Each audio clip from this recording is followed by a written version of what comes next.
안녕하세요, 김필산입니다. 왜 남을 돕는 행위는 진화하지 못하고 이기적인 놈들만 살아남는 겁니까?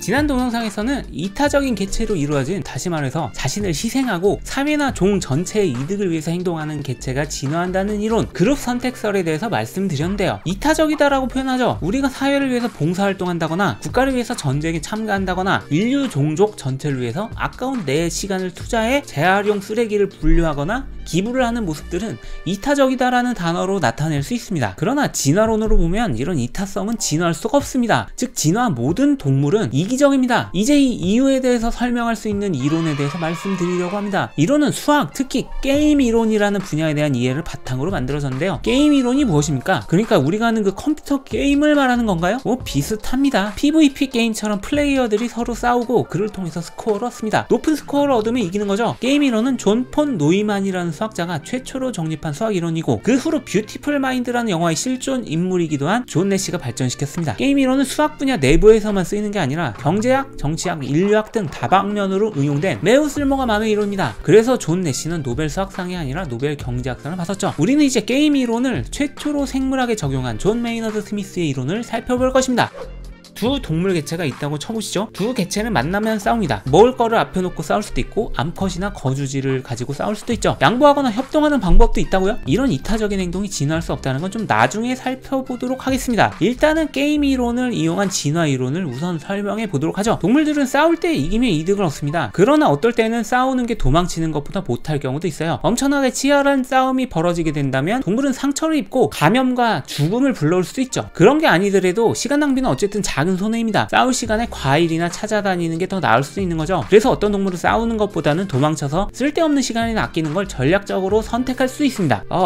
제가 뭐라 그랬죠? 동물이 전략적인 선택을 한다고요? 어떤 동물은 진짜로 생각을 하고 전략을 세워서 행동을 선택할 수 있습니다. 똑똑한 침팬지나 고릴라가 그럴 수 있죠. 그렇지만 이건 일반적인 진화론에 대한 이야기입니다. 개미나 지렁이에게도 적용할 수 있어야 되죠. 여기서 말하는 전략적인 행동이란 뇌가 하는 생각이 아니라 유전자가 뇌에 내린 명령입니다. 어떤 동물은 태어날 직후부터 유전자의 명령을 받아서 본능적으로 사나운 성향을 가질 것입니다. 어떤 동물은 아기 때부터 싸우게 될 상황만 생긴다면 도망가고 싶어서 발발발 떨게 될 것입니다. 여러분도 골든 리트리버와 치와와의 차이점만 아신다면 유전자가 내리는 전략적 행위라는 걸 이해할 수 있을 겁니다. 여기서 우리는 수학적 모델링이 들어갑니다. 내 게임 이론이죠. 싸움에서 이기면 50점을 얻습니다. 지면 0점을 줄 거고요. 싸움에서 지고 또 심지어 중상을 입게 되면 마이너스 100점이 부과되죠. 그리고 싸움이 오래 지속되거나 적어도 실제 육탄전을 하지 않더라도 눈치 게임을 하게 되면 시간 낭비의 손해로 마이너스 10점을 얻게 될 겁니다. 자, 이제 게임이 시작됩니다. 치와와와 골든 리트리버가 만났을 때는 언제나 치와와가 이깁니다. 싸움을 싫어하는 골뱅이는 언제나 도망가죠. 야, 이 게임 밸런스 똥망이네. 게이머들 전부 치와와만 선택하는 거 아니야? 아닙니다. 게임에도 탱커, 딜러, 힐러가 있잖아요. 골뱅이가 살아남는 전략적 방법이 있습니다. 골뱅이끼리 서로 만나면 싸울지 말지 눈치만 보다가 어느 한쪽이 도망가는 양상이 주로 일어납니다. 그럴 때는 이긴 골뱅이는 부상의 위험 없이 50점의 개꿀 점수를 얻는 거죠. 그렇지만 두 골뱅이들은 엄청난 시간 동안 눈치를 봤기 때문에 양측 마이너스 10점씩 추가 감점을 먹습니다. 즉 승자는 40점, 패자는 마이너스 10점인 거죠. 치와와 둘이 만났을 때는요, 승자는 50점을 얻지만 치명적인 싸움이 일어났을 때는 패자는 부상을 입고 마이너스 100점을 기록하게 됩니다. 패배한 치와와는 치명적인 마이너스 점수를 얻게 될 것입니다.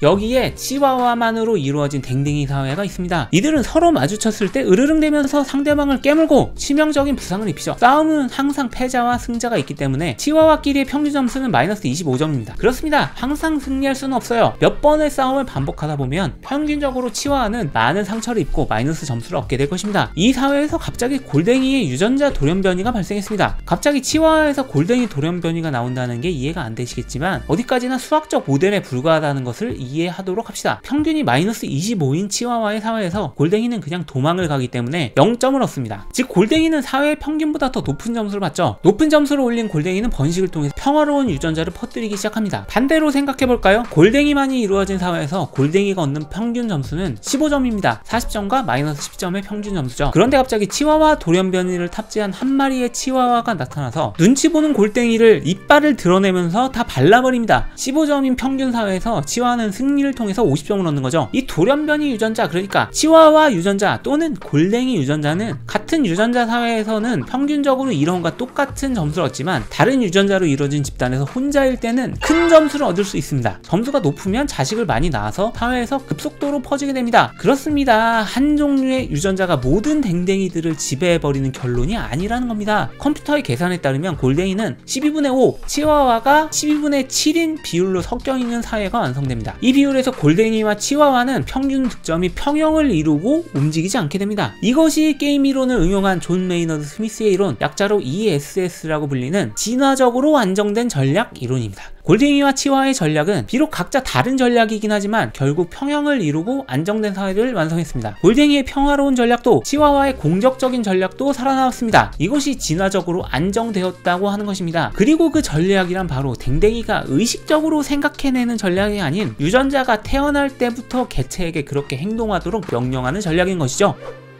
우리는 이제 그룹 선택설이 틀렸다는 사실, 그러니까 그룹을 위해서 자신을 희생하는 이타적인 개체가 진화할 수 없다는 사실을 이 ESS를 통해서 증명해 보겠습니다. 여기에 그룹을 위해서 자신을 희생할 수 있는 이타적인 개체가 100% 모인 사회가 있습니다. 그런데 자신을 생각하는 이기적인 새끼가 돌연변이로 출현합니다. 다른 이타적이고 착한 놈들이 서로 자원을 나누거나 목숨을 희생할 때 그놈은 자원을 절대 나누어 주지 않고 목숨을 잘 보존하는 성향을 가지고 있습니다. 그러니까 결국 이기적인 놈은 다른 놈들의 자원을 쏙쏙 빼앗아 먹으며 추가 득점을 얻습니다. 그리고 이타적인 착한 놈들이 자원이 없어서 굶어 죽어가는 와중에 이기적인 새끼는 빼앗은 자원으로 자식을 더 많이 낳게 되고 결국엔 이기적인 유전자를 탑재한 이기적 개체만 100% 이루어지는 사회가 만들어지는 것입니다. 그러나 이기적인 개체가 100% 지배하고 있는 사회에서는 이타적인 돌연변이가 발생해도 그 이타적인 개체는 절대 추가 득점을 얻지 못합니다. 이기적인 사회에 이기적인 새끼들이 한 명의 이타적인 놈을 다 뜯어먹어 버리기 때문이죠. 이때 우리는 이기적인 개체의 전략을 ESS, 즉 진화적으로 안정된 전략이라고 부릅니다. 하지만 이타적인 개체의 전략은 ESS가 아니기 때문에 진화하지 못하고 다 사라지게 됩니다. 아니, 이기적인 새끼만 진화한다는 진화 이론은 너무 현실적이지 않은 거 아닙니까? 앞서도 말씀드렸다시피 인간은 때로는 희생을 합니다. 가족과 나라를 지키기 위해서 참전도 하고 남을 위해서 봉사활동도 하고 때로는 인류 전체의 보존을 생각하는 거룩한 마음씨도 가지고 있잖아요. 부모님의 자식에 대한 한없는 사랑, 그게 이타성 아닌가요? 이제 이기적인 유전자의 전략 아래서 어떻게 이타성이 진화할 수 있는지를 설명할 시간이네요. 다음 시간에는 우리는 왜 가족 앞에서 이타적일까? 우선적으로 가족의 이타성에 대해서 설명하는 시간을 가질까 합니다. 감사합니다. 좋아요와 구독을 눌러주세요. 김필산이었습니다.